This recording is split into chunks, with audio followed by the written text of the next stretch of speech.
ناظرین، euro news کے ساتھ میں ہوں انا فاطمہ۔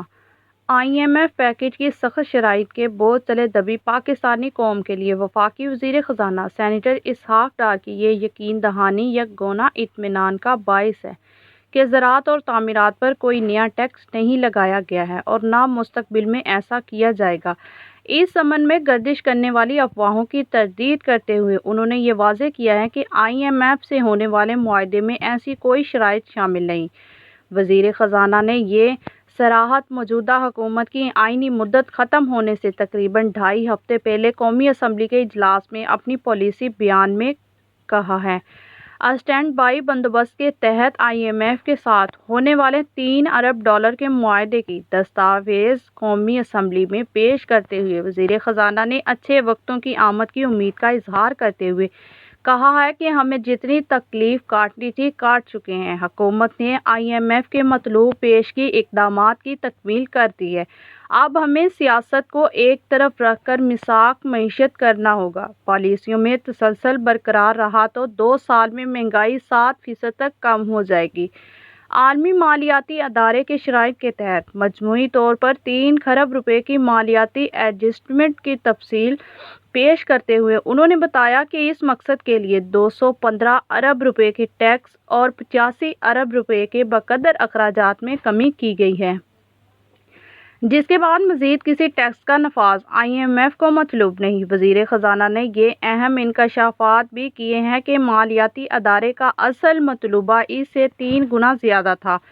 لیکن مذاکرات میں اس سے قائل کر لیا گیا۔ شفافیت کو یقینی بنانے کی خاطر IMF پروگرام کی دستاویزات بشمول لیٹر آف انٹینٹ، اقتصادی اور مالیاتی پالیسیوں اور تکنیکی مفاہمت کی یادداشتوں کو پارلیمنٹ کی ریکارڈ پر لا کر انہوں نے بجٹ پر بحث سمیٹنے والی تقریر میں کیے گئے وعدے کی تکمیل کر دی۔ یہ تمام دستاویزات IMF کی جانب سے اس ہفتے کی فائل میں جاری کی گئی ہیں۔ وزیر خزانہ نے قومی اسمبلی کو بتایا کہ قرض واپسی کے تمام وعدے پورے کر دیے جانے کے باوجود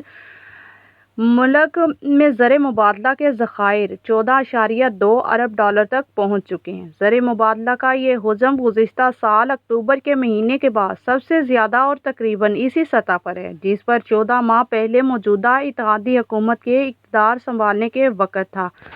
اور کوشش کی جائے گی کہ نگراں حکومت کی آمد تک زر مبادلہ کے ذخائر میں کچھ اور اضافہ ہو جائے، ورنہ کم از کم اتنی مقدار تو لازماً برقرار رہے گی۔ کوئی شبہ نہیں کہ وزیر اعظم نے ذاتی کوششوں سے اور موجودہ حکومت کی معاشی ٹیم نے سخت محنت کر کے ملک کو فی الوقت دیوالیہ ہونے سے بچا لیا ہے، لیکن معیشت کی حقیقت اور پائیدار بحالی کے لیے ابھی بہت کچھ کرنا باقی ہے۔ یہ بات بالکل درست ہے کہ اب معیشت پر سیاست کی گنجائش نہیں، اور قومی سطح پر ایک متفقہ مساق معیشت ملک کی سلامتی اور استحکام کا لازمی تقاضا ہے۔ معاشی بحالی کے پروگرام کے تحت زراعت، معدنیات، توانائی اور IT کے شعبوں میں دوست ملکوں سے سرمایہ کاری کا منصوبہ بہت خوش آئندہ ہے، مگر مالیاتی صورتحال کو جلد از جلد بہتر کرنے کے لیے ان سرکاری اداروں کی نجاری بھی بہت ضروری ہے جن کا خسارہ قومی خزانے کو تباہ کن بوجھ بنا ہوا ہے۔ وفاقی وزیر ریلوے ہوا بازی خواجہ سعد رفیق نے قومی اسمبلی کے اجلاس میں PTI کی نجاری اور ملک کے کئی ہوائی اڈوں کو آؤٹ سورس کرنے کی ضرورت کا اظہار کیا ہے، اور بلا شبہ معیشت کو دلدل سے نکالنے کے لیے اب یہ عمل ناگزیر دکھائی دیتا ہے۔ وزیر خزانہ نے 2 سال میں مہنگائی میں 7% کمی کی توقع ظاہر کی ہے، جبکہ اس کمر توڑ مہنگائی کے باعث عوام پر ایک ایک لمحہ باری ہے، لہٰذا بنیادی اشیاء ضرورت کی قیمتیں کم رکھنے کے لیے خصوصی تدابیر کرنا لازمی ہے۔ ناظرین، ساتھ ہی میرے YouTube نیوز چینل کو سبسکرائب کر دیں اور بیل آئیکن کو پریس کریں تاکہ ہر نئی آنے والی ویڈیو آپ کو آسانی سے مل سکے۔